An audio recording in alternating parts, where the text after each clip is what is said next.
Hello friends, तो आज complex analysis के इस लेक्चर में हम जेंसन फॉर्मूले के बारे में पढ़ेंगे। सबसे पहले स्टेटमेंट इज कि let F of Z be analytic function in a closed disk mod of z less than equal to r। ठीक, सो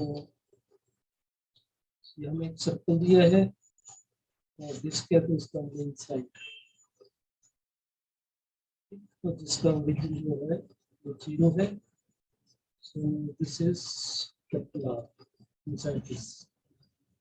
F of 0 पे 0 नहीं है, f of 0 is not equal to 0, and f of z is not equal to 0 on mod of z equal to R. It means that boundary के ऊपर कोई भी ऐसा point नहीं है जिसके ऊपर f of z जो है वो 0 हो जाए। इनसाइड में 0 हो सकता है लेकिन आउटसाइड पे 0 नहीं है, बाउंड्री पे 0 नहीं है, क्योंकि इसमें देखो इक्वल टू आर भी है और लेस देन आर भी है। तो हम यहाँ पे इक्वल टू आर की बात करते हैं। Equal to R means on the boundary 0 नहीं है। If z1 z2 zn are the zeros of f of z in the open disk mod of z less than R. Open disk का मतलब हुआ कि इसमें बाउंड्री इंक्लूडेड नहीं है, और जीरो से तो ऑब्वियस है, इसका मतलब यहाँ पे इनसाइड हो गई, यहाँ पे z1 होगा, यहाँ पे z2 होगा, यहाँ पे z3 होगा, लाइक दिस। तो ऑब्वियस है f ऑफ z1 तो 0 होना ही है, 0 से जैसे पुट करें तो 0 हो जाएगा, f ऑफ z2 भी 0 होगा, लाइक दिस। बट वो पॉइंट्स होंगे डेफिनेटली inside the बाउंड्री होगा। पर एक बात यहाँ पे क्लियर है कि यहाँ पे z equal to 0 is not a 0 of f of z। क्यों? क्योंकि 0 अगर 0 होता तो f ऑफ 0 इक्वल टू 0 होता। इसका मतलब इन z1 z2 z में कोई भी 0, ठीक है, 0 नहीं है। जीरोस और 0 ऑफ द फंक्शन एंड 0 में 1 2 3 जैसे 0 की बात करते हैं, ठीक, तो सारे ये नॉन 0 होंगे and they are zeros of f of z। zeros की थोड़ा 0 से कंफ्यूजन होता है, तो you can say root, they are root of this function। Root actually हम इक्वेशन के लिए यूज करते हैं, तो 0 ही बोलना ज्यादा ठीक है, for the understanding you can like so each repeated as often as multiplicity. Repeat depend करेगा कि मल्टीप्लिसिटी क्या है। तो z1 अगर मल्टीप्लिसिटी 2 है तो z1 2 टाइम आएगा। ओके, देन तो log of f of 0 is equal to minus summation varies from 1 to n log of capital R over mod of zi plus 1 by 2 pi 0 to 2 pi log of f of R of e raised to power n का 5 d। तो यह हमें prove करना पड़ेगा। तो it means that कि जैसे हम यहाँ पे पता है कि f ऑफ 0 पे इसकी वैल्यू 0 के बराबर नहीं है, ठीक। तो इट मीन दैट ये वाली चीज जो है वो डिफाइंड है कि log ऑफ f ऑफ 0 0 होगा यहाँ पे, ये तो log ऑफ 0 पे डिफाइंड हो जाता है। तो इट मीन दैट इसका वैल्यू निकालना है f ऑफ 0 का, तो log ऑफ f ऑफ 0 का वैल्यू मिल जाएगा हमें, तो हम f ऑफ 0 की वैल्यू भी फाइंड आउट कर सकते हैं। हम एक्सपोनेंशियल ले लेंगे, तो it in fact you can say कि this is nothing what it is a value of f of z at z equal to 0, and that will be this one log है। अगर f of 0 चाहिए होगा तो हम क्या करेंगे, फ्लोट एक्सपोनेंशियल से लेंगे जो expression, which means that f of 0 की हमारे पास वैल्यू आ जाएगी। Okay, so this is the general formula तो उसके लिए सबसे पहले ये देखो हमने कैसे करना है। सबसे पहले मैंने एक फंक्शन डिफाइन कर लिया, capital F of Z. Capital F of Z is equal to small F of Z and capital pi varies from 1 to n r square minus zi conjugate into z upon r into z minus zi. तो it mean that अगर हम इसको थोड़ा सा open करें तो it will be like this F of Z, और यहाँ पे आपके पास पहली वैल्यू आएगी R square minus z1 conjugate into z upon r into z minus z1, फिर into r square minus z2 conjugate z over r into z minus z2। तो ये प्रोडक्ट करते करते लास्ट टर्म आपके पास n तक जाएगी r raised to power। अच्छा, एक इसमें इंटरेस्टिंग चीज यह देखिए कि ये z1 z2 ये सारे इसके जीरो है ऑब्जेक्ट के। तो इसका मतलब ये हुआ कि ये सारा x minus Z minus Z one Z minus Z two ये सारे एफ ऑफ जेड के अंदर फैक्टर्स होंगे, क्योंकि फैक्टर्स होंगे तभी जीरोस बने होंगे। क्या होंगे, ये सारे डिनोमिनेटर जो होंगे वो एफ ऑफ जेड के साथ इंक्लूडेड होंगे, तो आपस में कट जाएंगे। इट मीन दैट ये जो ओवरऑल फंक्शन बनेगा उसमें कोई भी पोल नहीं रहेगा, ठीक है। डिनोमिनेटर में रहेगा नहीं, डिनोमिनेटर जो होगा वो सारे कैंसिल आउट हो जाएंगे, तो फंक्शन ओनली न्यूमिनेटर में बचेगा, ठीक।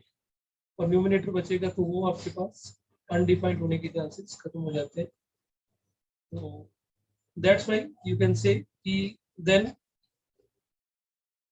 Capital F of Z is not equal to 0 for mod of Z less than equal to R. ये देखिए क्यू नॉट इक्वल टू 0 होगा। देखिए ये 0 तभी होगा जब f की वैल्यू हम पुट करेंगे, f की वैल्यू पुट करेंगे हम f ऑफ z1, तो ये 0 हो जाएगा। लेकिन f ऑफ z1 इसमें रहेगा ही नहीं, क्यों? क्योंकि जब ये फैक्टर होगा वो उसको काट देगा। दो बार होगा तो 2 बार काट देगा, 3 बार होगा तो 3 बार काट देगा। तो इसका मतलब इस f ऑफ z को 0 यही बना सकता था f of z, but f of z के अंदर जितने भी जीरोस हैं वो सारे हमने इसके डिनोमिनेटर में लिखे हैं।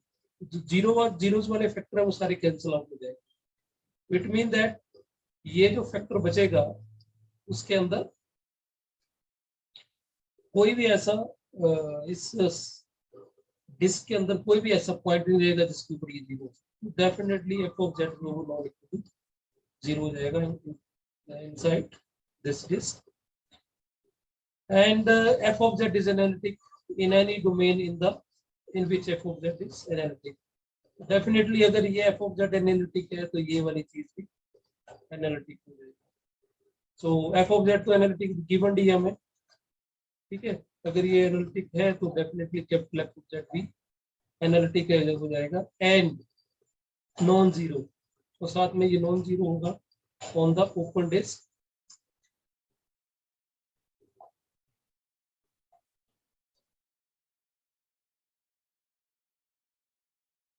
Therefore, f of z is analytic and non-zero on open disk. Mod of z is less than rho. Rho जो होगा rho is greater than r, ठीक है। So now हम इसका mod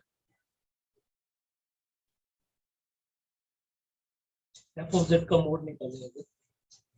तो capital f of z mod is equal to mod of f of z, और ये capital pi I varies from 1 to r raised to power 2 minus zi conjugate into z over r into z minus z। mod में आ गया, इसको mod को develop कर दिया। Then अब mod निकालना है तो सबसे पहले हमने क्या किया, बाउंड्री के ऊपर। अब आपके पास mod ऑफ z जो है वो क्या है, r है। तो इसका मतलब z की वैल्यू होगी e रेज़ टू पावर है 5 into r। तो z की वैल्यू हमने ये सब्स्टिट्यूट कर दिया, ठीक। अभी सब्स्टिट्यूट करेंगे तो हमारे पास क्या बन जाएगा,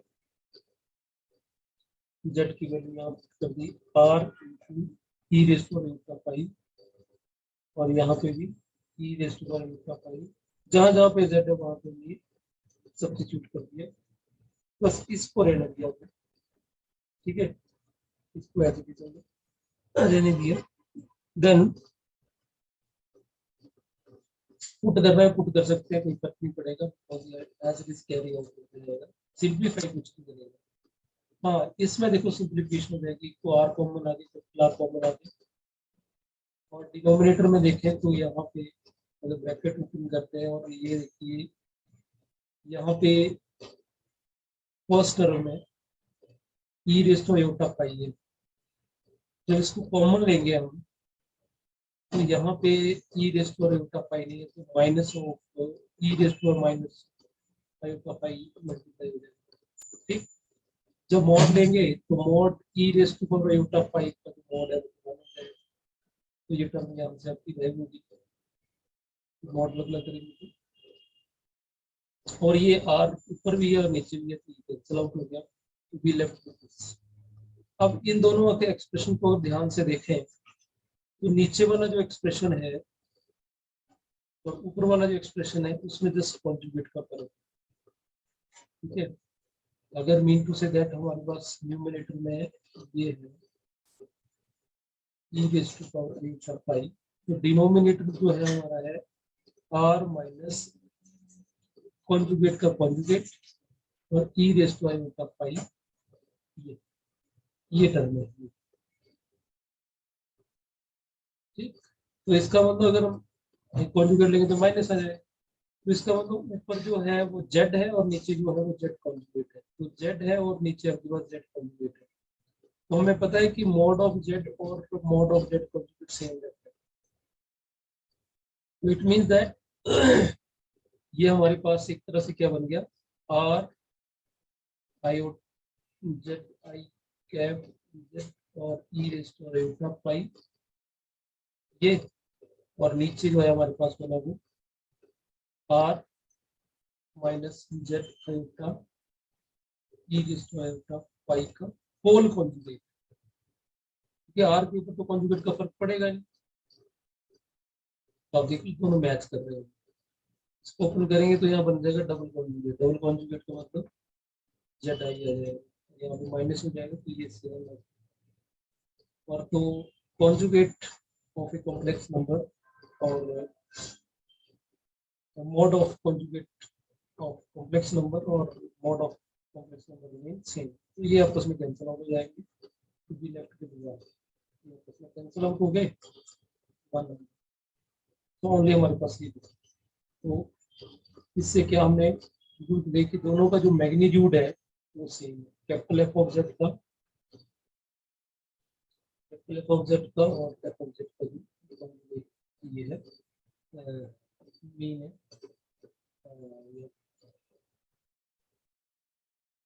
ये वैल्यू है,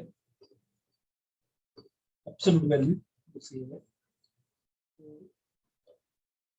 नाउ अब इसका मतलब जो आपका एफ ऑफ जेड है वो जीरो नहीं होने वाला है, तो इसका मतलब है कि log of F of Z is analytic in the region mod of z is less than rho.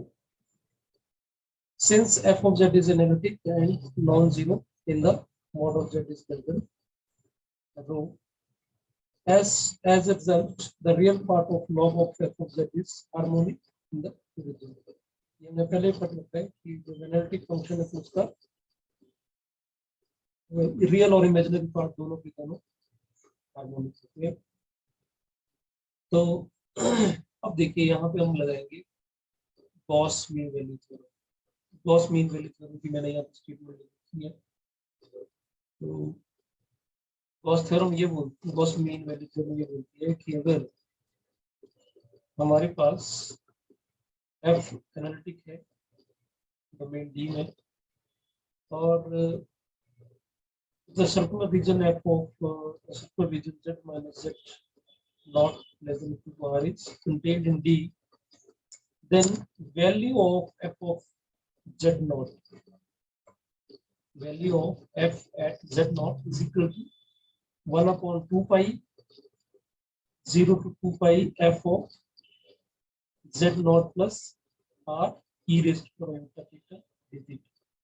और इसको देखना हो तो बड़ा इजीली हम लोग कॉची थ्योरम से इसका प्रूव कर सकते हैं।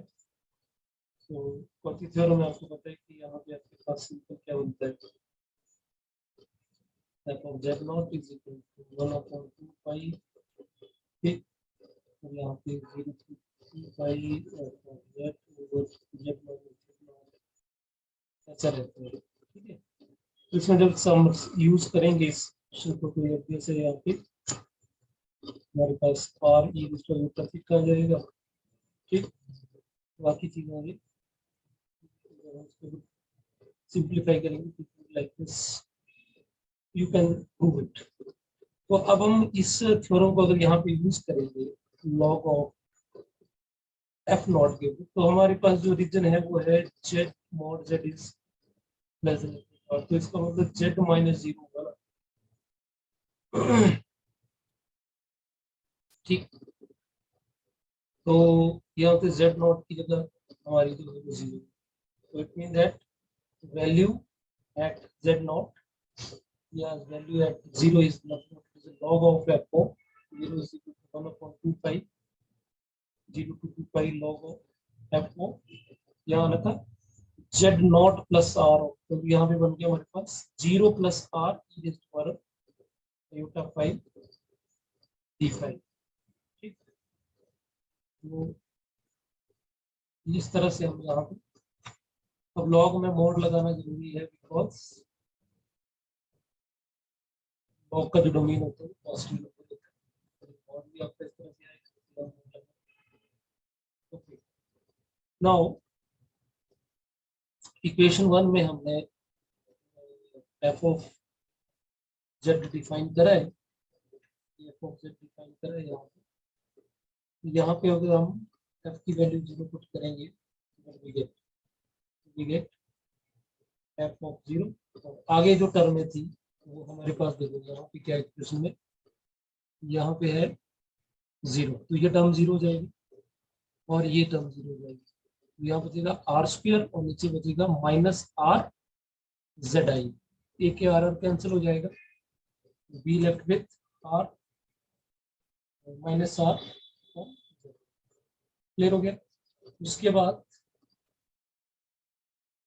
हाँ मॉड है तो दोनों तरफ मॉड ले लेंगे, हमको मॉड चाहिए, मॉड लगा दिया हमने, तो इस पे मॉड लगेगा प्लस इस पे मॉड लगेगा, मॉड डेवलप हो गया। यहाँ पे आर पे तो आर एक पॉजिटिव नंबर की रेडियस है, तो मॉड इसको लगाने की जरूरत नहीं है। और अब हम अगर दोनों तरफ लॉग ऑपरेट करेंगे, यहाँ पे बन गया लॉग ऑफ दिस, यहाँ बन गया log of m into n, आइए प्रोडक्ट में तो यहाँ पे एडिशन में करना पड़ेगा, तो log of mod of f of 0 plus summation, तो आपको समझ आ गया होगा कि लॉग जब पाई लगेगा तो वो ऐसे कन्वर्ट हो जाता है, ठीक है। पाई का मतलब प्रोडक्ट होगा, जैसे log of m into n है, तो ये किस में कन्वर्ट हो जाता है, ये होता है log m plus log n, like this, उस तरह से ये कन्वर्ट इसमें हो गया।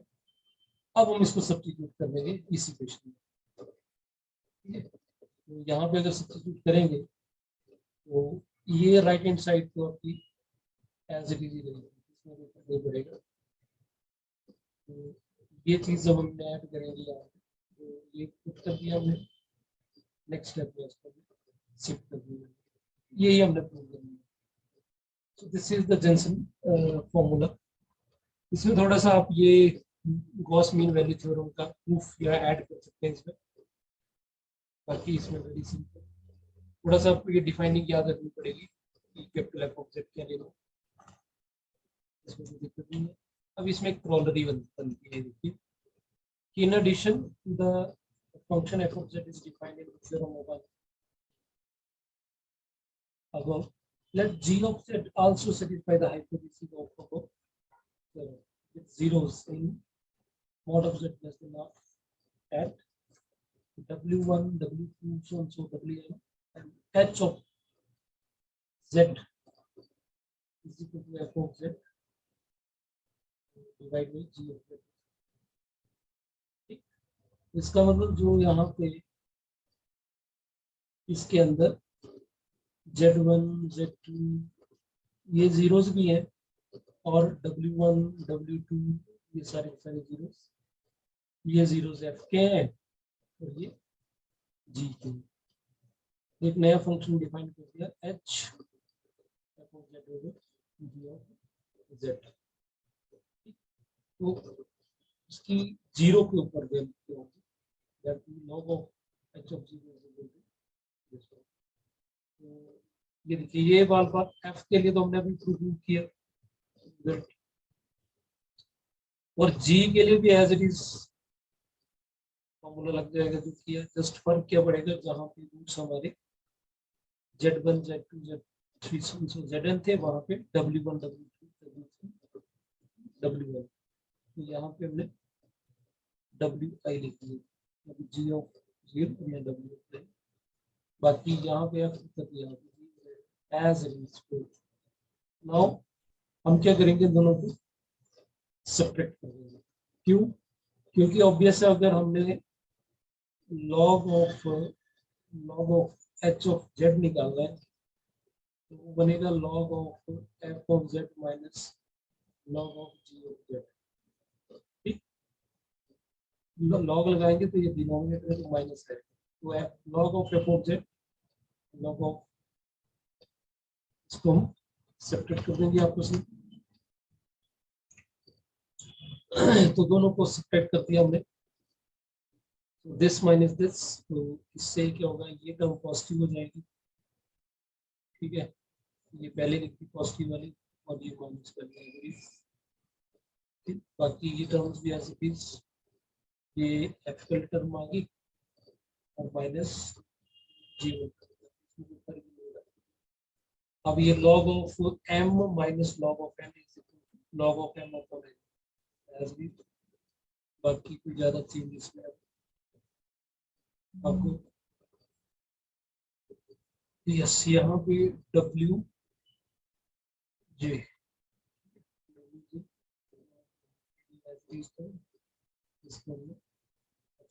अब इन दोनों को कंबाइन कर सकते हैं।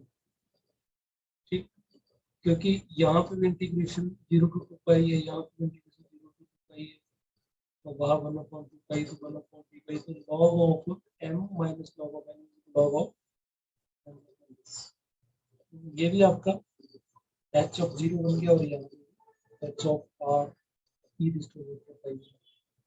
So this is we want to prove. So I hope you understand this.